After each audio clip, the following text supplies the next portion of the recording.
The Fire Store, equipping protectors with passion. Every decision the Fire Store makes as a company is about its customers. As the holiday season has quickly approached, explore a wide selection of unique and practical gifts at the Fire Store's Gift Center. Find the perfect presents for firefighters, EMTs, and first responders today. The Fire Store's goal is to get you the gear you need when you need it at prices you can afford. Visit thefirestore.com for everything but the truck and shop its family of brands including Streamlight, MSA, Lion, Fleer, and more.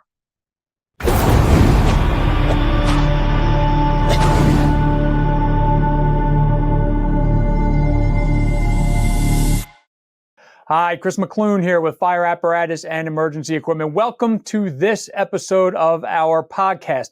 For this episode, we're gonna go off from the traditional themes we've been following here, which is apparatus and equipment, and we're going to talk about the National Fire Registry for Cancer. It's been getting a lot of attention since it first started publicizing itself, I guess you could say. And today we have Kenny Fent with us, who's going to talk about it. Now, I realize, it's been out there for a little while. This is the first time I've brought anything like this to our audience. So, it's in some ways, it's kind of a clarification type of thing. There are some, I don't want to say hiccups, but there are some tripping points every once in a while with people that get started and then they stop and then they never get back to it. Although the registry is very good about reminding you that you have not finished it yet. But we're going to get into some of those things today. So like I said, with me today is Kenny Fent. He is heavily involved with the National Fire Registry for Cancer. I'll let him get into that a little bit. He's also with NIOSH. So Kenny, why don't you, to get us started here, why don't you introduce yourself and talk a little bit about how you got involved with all this? Oh, sure.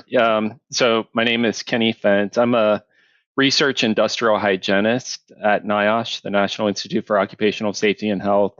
I've been here for 16 years. Most of my time at NIOSH has been spent studying firefighters' exposures to carcinogens. We've done a lot of work working with various organizations across the country that represent firefighters to basically understand their unique exposures. But within the last 5 years or so, I've been leading the National Firefighter Registry for Cancer, which is the largest effort taken so far to really understand firefighters' risk of cancer. So that's what I've been doing over the last 5 years, and glad to be here today with you, Chris. Okay, so to get us started with the actual topic, and you touched on it just a second there for when you were introducing yourself. What is the National Firefighter Registry for Cancer? Yeah, so simply put, it's a voluntary registry that's open to all firefighters in the United States. So that includes career or volunteer firefighters, active or retired, and those with or without cancer. And, once a firefighter registers, if they ever develop cancer, we'll have enough information to link their cancer diagnosis to their profile in the NFR. And when we do that for firefighters across the nation, we can more fully understand firefighters' cancer risk and occupational factors contributing to that risk.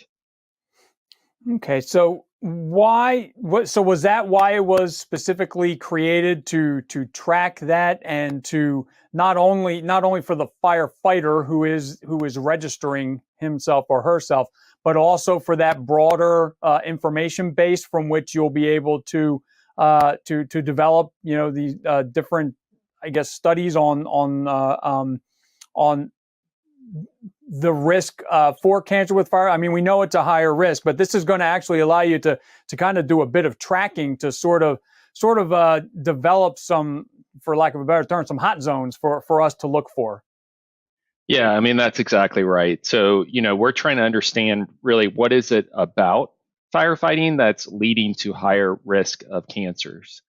And so like you mentioned, Chris, I mean, there's been a lot of studies that have shown that firefighters have an increased risk of at least certain types of cancer. And actually, last summer, or a couple of summers ago, the World Health Organization brought together the world's experts to evaluate all the scientific evidence for cancer in firefighters. And that committee reached a consensus and actually classified the occupation of firefighting as a known human carcinogen, which is pretty significant, right?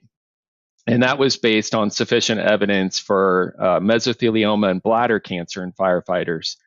But the committee also found limited evidence for 5 other cancers, including colon, prostate, testicular, melanoma of the skin, and non-Hodgkin lymphoma. But that said, there are still a lot of unanswered questions regarding firefighters' cancer risk. So, most of the studies that have been done have been on white male firefighters from large municipal departments who were employed decades ago. And those were great studies, but because they didn't include large numbers of women or minorities or volunteer firefighters or even career firefighters from across the nation, we don't fully understand the cancer risk among those specific groups of firefighters. So take women, for example. So the World Health Organization found elevated rates of male-specific cancers, including testicular and prostate cancer, but there are no significant findings for female-specific cancers. And that is in part due to the fact that previous studies have not had enough female firefighters to draw conclusions about their cancer risk. Moreover, we don't understand specific occupational factors that increase cancer risk. Is it cumulative exposures over time? Is it unique exposures from large events or natural disasters? Is it more likely a combination of lots of different factors? And so, the NFR is really designed to address all those questions and help us better understand all firefighters' cancer risk. And so we really need that large and diverse cohort of firefighters, to enroll in the NFR. And then that will allow us to follow their health outcomes over time, specifically cancer diagnoses. Okay, talk about the information that that the NFR for cancer is collecting. What can if someone goes on and goes to start filling it out, what can they expect to be asked? Sure.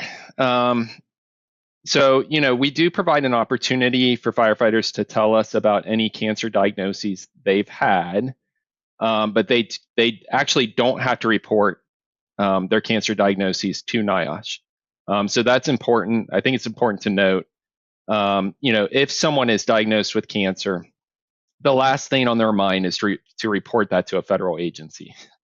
So we do have to ask for some personal information from firefighters when they register, such as name, date of birth, and even the last 4 digits of their social security number. And that information is primarily needed, or basically it's only needed to accurately link to cancer diagnoses that are reported in all 50 states. So cancer is a reportable illness in all 50 states. So that's happening already. But states are not generally capturing detailed information about occupation. And so that's what we're doing. We've got to link the fire service, your career, to the cancer outcomes. That's what the NFR is doing. We're also asking about work history. And so that part of the survey actually takes the longest. But in my opinion, it's probably the most important, because we really need to know things like how long were you a firefighter? How many different types of fire responses did you attend? Things like that. And then lastly, we also ask about lifestyle factors such as exercise, alcohol, tobacco use, stuff like that, which are also important factors for understanding cancer risk. Is there any kind of, for the health history part of it, are there questions like, do you get a physical regularly? Where my head's going with that is, my fire department, we do get an annual physical that the fire department covers for us. Now, I also will go to my own doctor to get one as well. But does it get into that? Yes, yeah. So we ask about annual physicals, NFPA physicals, cancer screening. Like, are you getting screened for cancers when you age up, for specific, for like colon cancer, for example? So we do ask about some basic health history and even some comorbidities that could be related to cancer risk, and family history of cancer. So there are some questions like that as well. And I don't think I mentioned, but basically all the questions are optional. And so, if you are asked a question and you're like, I'm not really comfortable answering this, that's okay. You can skip it. Obviously, the more questions you answer, the more information we have to better understand firefighters' risk of cancer. But I do think it's important to note that the questions are optional. Okay, how long can a firefighter expect to spend on this if they log in? Because you probably have to open an account, register for it, and then you go through all of the questions and such. How long can a firefighter expect to be spending some time working on this if they were to do it in one sitting? Yeah, yeah. So if you try to do it in one sitting, I would say it takes most firefighters about 30 minutes or so, and there's a range in there. If you're a more veteran firefighter, it'll take longer. If you're a more junior firefighter, it'll probably take less time than that. I do want to mention though that the initial steps of creating an account, signing the consent form, completing the user profile and the demographics, that can really be done in about 5 minutes. So, basically firefighters, they can get really far into the process and do everything up to the work history section, which is the part of the survey that takes the longest. They can do that in about 5 minutes. And so if your listeners have been putting it off, I would say there's no reason to delay. They can go to our website, nfr.cdc.gov right now, and get really far in just 5 minutes. The other thing to keep in mind is that if they don't complete everything in one sitting, which I think you mentioned already, that's okay. They will get periodic reminders to sign back in and complete the process. And even partial information is better than no information at all, right? So mm-hmm. That's the world we live in right now, is no information at all. So, it's important that firefighters understand, that whatever information you are able to provide, it is valuable for this effort and for understanding firefighters' cancer risk. Is there a number of times it will notify you before it stops notifying you? And if it does stop, does that mean everything you have already input is wiped out, or does it retain everything up to that point that you did? It's just not reminding you anymore. Yeah, so we don't want to be a nuisance, right? So we do reminders. I think it's like every couple weeks, up to 3 months. So you'll get the last reminder after 3 months. Any information that you've put in will be retained, so it will not be lost. We're going to lose some firefighters to follow up. We know that that's the case, but we will remind you up to 2 months. And if you get back in there and complete it, great. And if not, we'll still keep your information. You do have the option of you can always contact us if you decide I don't want to be in this anymore. You can contact us, and we'll remove you from the program. But hopefully not very many people will do that. Besides nfr.cdc.gov, are there other websites available that can help firefighters through the process? Maybe even if it's just as simple as having some FAQs or something like that? Yeah, so absolutely. In fact, on our web portal at nfr.cdc.gov, we have an enrollment tip sheet that you can click on. And that provides step-by-step guidelines on how to register. And then we also have a Learn More button that will take folks to our website And that includes tons of helpful materials, including FAQs and even videos.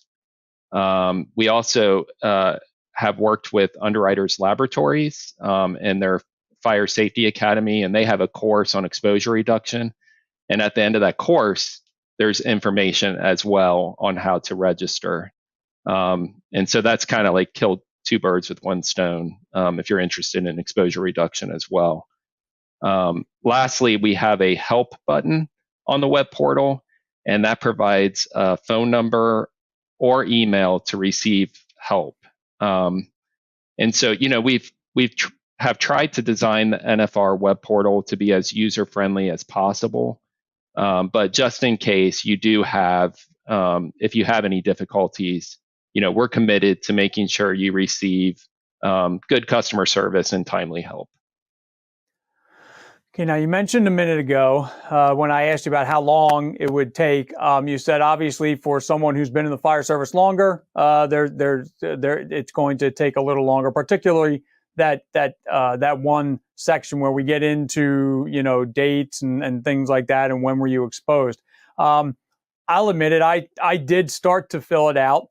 And I locked up when I got to the dates. I'm just kind of sitting there like, I don't know what to do here. I don't know the dates of these things. I've been doing this for 30 years. So, and there are those who have been doing it longer and those who have been doing it for not quite as much time. But what are some of the best practices for determining the dates for the exposure? Because honestly, that's where I started getting the notices that I hadn't finished because I had said, okay, I can't do this right now.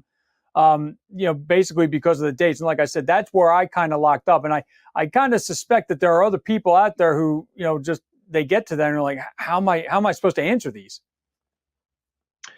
Yeah, so I really appreciate this comment because it's the number one barrier to participation that we've heard so far. So we've heard that from multiple firefighters.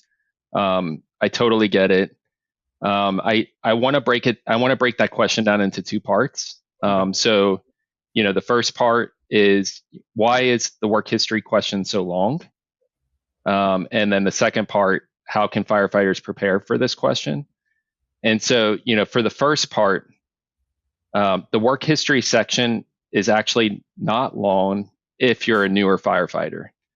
So newer firefighters who have only worked for, one department and have held, maybe one job title, they can probably complete that question set in just a few minutes.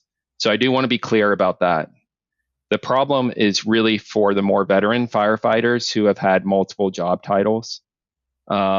Perhaps for multiple departments. And, there's just really no getting around it.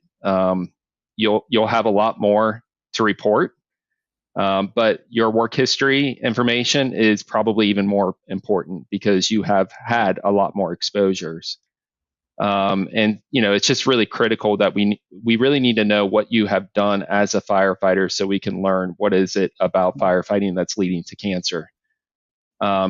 So for the second part, especially for the more veteran firefighters, how can you prepare for that question? There are really two things to keep in mind. So number one, it doesn't need to be perfect. So keep in mind that the fire service as a whole has not done a great job tracking your exposures really since, modern fire service has been around. So anything is better than nothing, even if these are just ballpark estimates. So the dates do not have to be perfect. You can kind of generalize your job titles, how long you were at a department. That's okay. Number two, if you do want to prepare for that question, it's important to understand the goal of the question. So the goal of our question is to get an estimate of the number of different types of fire responses you've had in a typical year. And those questions are based on job titles held within each department. So if you were a firefighter in one department for 10 years and then a captain at another department for 10 years, you would basically have two records to estimate the number of fire responses in a typical year for each of those job titles. Okay, so two records, typical year. Now, that's further broken down by type of fire. That's really important, right? Because we don't fully understand how cancer risk is related to structure fires versus wildland firefires versus vehicle fires. So we do break it down by type of fire. Now, all that said, I know that there is no such thing as a typical year, especially if you worked 10 years, 10-year period in a job title at a department. It's probably going to be all over the place. So again, it doesn't have to be perfect. Just come up with a base, a ballpark estimate. And the variability that we're going to see in those responses, it becomes less of an issue when the sample size gets larger. Mm-hmm. And so I don't know if I mentioned or not, but our goal is to register 200,000 firefighters. And so if we are effective and we register, even 100,000 firefighters, a lot of that noise and those variability in estimates will kind of go away. It'll kind of smooth itself out. Okay. So the bottom line is, don't stress yourself out on that work history section. Ballpark estimates are just fine. I forget, in the work history section, did that go through training as well? Yes, so we do ask about training fires as well. And that's important, especially if you're an instructor. That could be a major part of your exposure, cumulative exposure, or training fires. Does it go through? I forget. It's been a little while since I filled it out. But does it get into types of combustibles that were used in the training fires? No, it doesn't. Okay. And we do. I think it might say live training fires or something like that, Class A fire, something like that. But no, we don't get into the specific types of fuels. Okay. Again, this is another one of those things where you touched on this a couple of times earlier in the episode. But so pretending I'm Joe firefighter, I have gone through. I've got 15 years in, so it didn't take me as long as maybe it would have taken me to do it. It's done. I've hit submit or whatever it said at the end. I filled everything out. What happens now? What happens to all that information? What happens to it? How is it digested? Is it expected that, pretend I've got 15 years in. So 15 years, it's a decent amount of time, but I'm coming up on 20. In a few years, is the expectation that I'm going to come back and add fires or add exposures every time that I go to a structure fire? Yeah, that's a great question and a great point. So when you register, you do have an opportunity to provide sort of your, work history up to that point when you register. After you register, there will be follow-up questionnaires that are made available to you. They are optional. That will provide another opportunity to kind of, like, every few years, sort of update your information. Where we want to get to and what we're striving to get to is a point where we can just get your, a record of the incidents that you've attended in a given year, and just get that information directly from the fire departments, or even better yet, directly from the USFA. So USFA is in the process of updating the incident reporting system. Okay. We're working towards that. We're not there yet, but I think we will be there within the next few years. So in the time being, there will be that opportunity for the follow-up questionnaires to kind of update your work history. And again, it's optional, and it's okay. Like, if you don't do that, we'll still have enough information to follow any cancer outcomes that you might have, even 20 or 30 years down the road. Okay. So I guess your question is, what happens after you register? Sorry, I veered off there. No, it's good. The original question was, after it's all filled out and you've hit submit and you walk away, what happens to the information? Where does it go? How's it digested, and how's it used? Yeah. So let's say you register, that's it. You're done. You'll get a thank you email. But you will hear from us from time to time with updates. So we're not going to leave you stranded with no information. We will provide updates periodically just to let you know how we're doing with the NFR. Once we get enough firefighters to register, and we're at about 10,000 right now, we have a long way to go to get to our ultimate goal, which is 200,000. But that's when the real work begins for us, for NIOSH. So like I said, cancer is a reportable illness in all 50 states, but the states aren't collecting detailed information about your occupation. And so that's the gap that we're filling. So every few years, NIOSH will be reaching out to all 50 states to obtain cancer diagnoses for any firefighters who are in the NFR. And then with that information, NIOSH can then evaluate the relationship between specific work factors and specific cancer outcomes. Okay. So those are called internal analyses, and they help us determine things like dose response relationships and whether firefighters who have adopted certain control interventions have lower risk of cancer. And then we also look at rates of cancer in firefighters compared to the general population. Those are called external analyses because we're comparing to an external population. And they help us determine whether firefighters have an increased risk of specific cancers or are diagnosed at younger ages. So that's really important information too, because it can help us determine whether cancer screening should happen at younger ages for firefighters. Okay. So you can imagine how powerful all that information can be. And I think it highlights the questions that we are asking. So all the questions we ask in the enrollment questionnaire, they all have a purpose. So we've talked a lot about work history already, but there are also questions about have you used AFFF foams? Mm-hmm. Have you been involved in major long-lasting events or natural disasters? So by collecting those details, we can hopefully identify whether there are other factors or new factors that are associated with cancer. And then, those findings can lead to new or broader protections for firefighters. Does it get into rigs at all? And where I'm going with this is, nowadays we have, the diesel exhaust extractors from firehouses, things like that.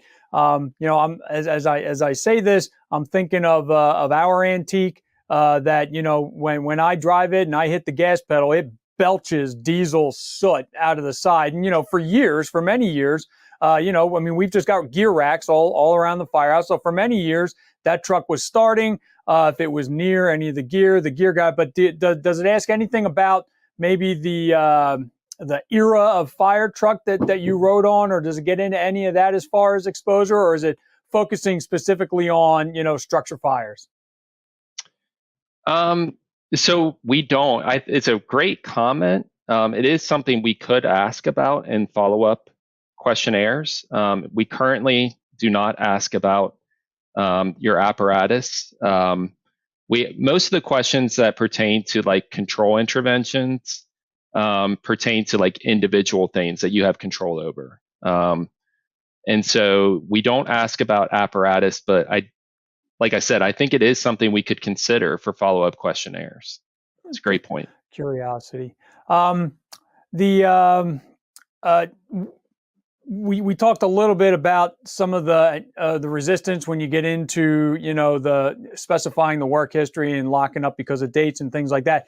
But also, I'm curious. Have you found? So you have 10,000 in there. I don't know how much how much has been gleaned from all that data just yet, but have you gotten a sense for if younger firefighters might not be as anxious to answer because they're so new? They don't feel like they've been exposed to much that would cause cancer later. And the reason I ask that is because I think not only everything else that you've said about all the data it's collecting and being to extrapolate certain things, this is also a great awareness tool for firefighters in terms of, maybe just in terms of as they sit there and they try to remember those dates, they're going like, oh my God, I completely forgot that I'd gone to this many fires in 1997 or something like that.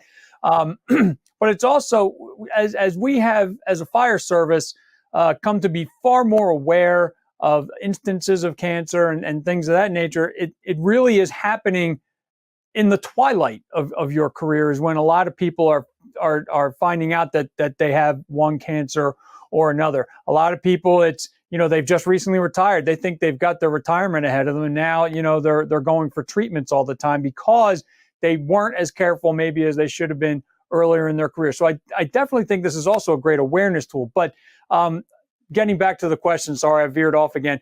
Have you gotten any sense that there's been any kind of, not necessarily resistance, but maybe not placing as great an importance from our younger firefighters as maybe some of the senior people may place on it? Yeah, I would say we haven't carefully looked at the participation demographics yet. We were waiting to have a really large. We're close. Mm-hmm. I mean, we're at 10,000. We probably should start doing some of those analyses. Anecdotally, I would say that I've noticed, I think, greater interest in the NFR among our older firefighters, because, like you said, I think the longer you're in the fire service, the more aware you probably are of the cancer problem in the fire service. You may even know people who are battling cancer. And the younger firefighters just don't have that experience yet. But we are seeing, I think, a lot of firefighters coming out of academy have, there's more awareness being built into the training programs that they're going through. Some of the state training academies are providing information about the NFR to the new recruits. So there's a little bit of a dichotomy where I think we're seeing younger firefighters and older firefighters, and it's really like that middle group that we've got to reach. And so, but I think your point is well taken, that the younger firefighters, it's the farthest thing from their mind. But I also think that it's the best time to register when you're younger. You just started. It's going to be a quicker process for the newer firefighters. And then hopefully we'll get to the point where we're able to pull in the incident records that they were assigned to, for the next 20 or 30 years. And then that would be an incredible data set to really begin to understand what it is about firefighting that's related to cancer. Well, especially if you're just coming onto the job and you get placed in a busy municipality or a very busy company within a municipality, you really want to be collecting that information as quickly and as soon as possible for those things down the line. So, for the younger firefighters, it really is. It's interesting. I'm getting up there now. I'm not old, but I'm getting to a point where there are a lot of people, and I can remember, I look at them in the fire company today, and there is, and it's not a criticism at all. It's just youth. There's just a lot less of it's not, I don't want to say that they don't have a care in the world, but it's something that's far off. They're just getting out of high school or college, right, and they're getting into a job that's extremely exciting. They're not even thinking about this stuff. So, so it is, but it is, especially if they're in a busy company or a busy city,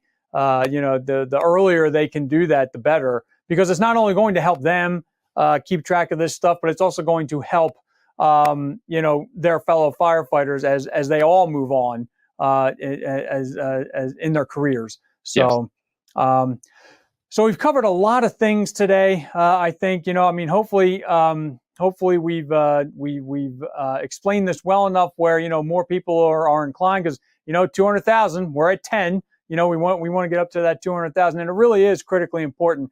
But if there were 2 or 3 takeaways you'd like viewers or listeners to walk away with today about the registry, what would they be?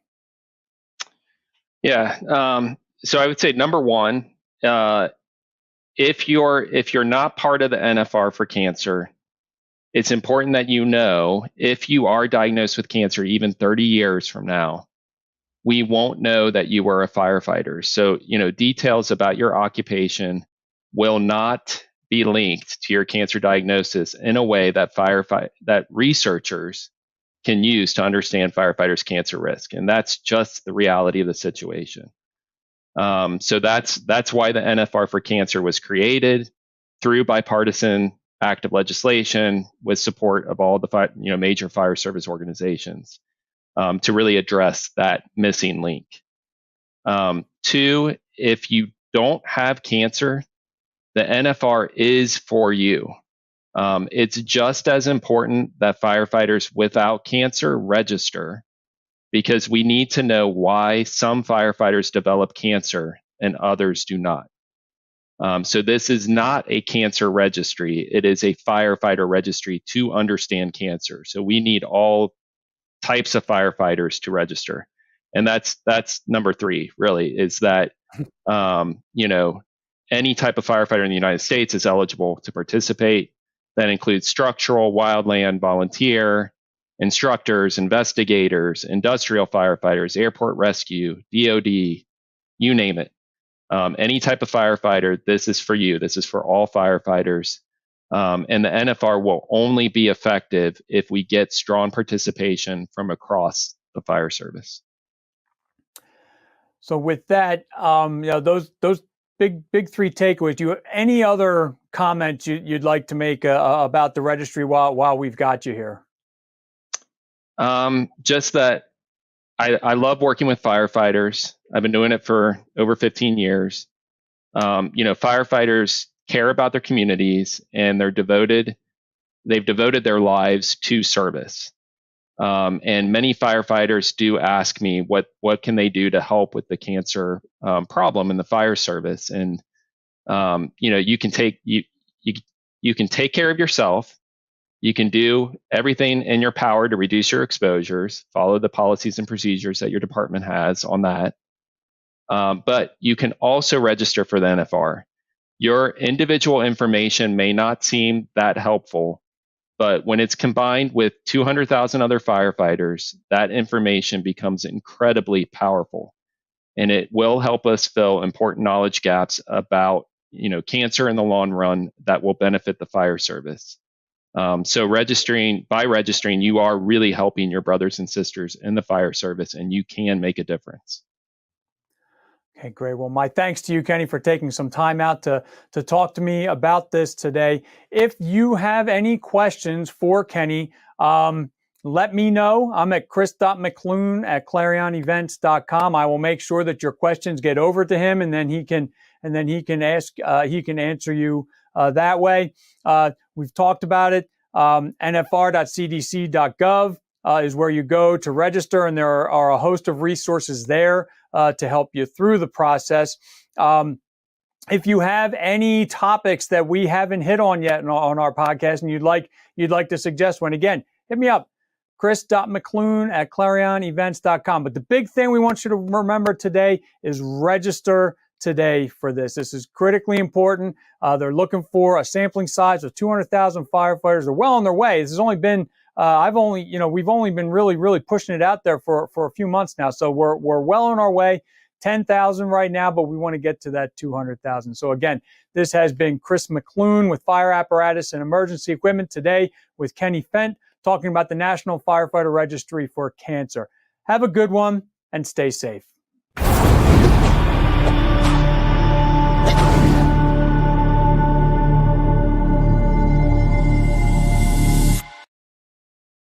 The Fire Store, equipping protectors with passion. Every decision the Fire Store makes as a company is about its customers. As the holiday season has quickly approached, explore a wide selection of unique and practical gifts at the Fire Store's Gift Center. Find the perfect presents for firefighters, EMTs, and first responders today. The Fire Store's goal is to get you the gear you need when you need it at prices you can afford. Visit thefirestore.com for everything but the truck and shop its family of brands including Streamlight, MSA, Lion, FLIR, and more.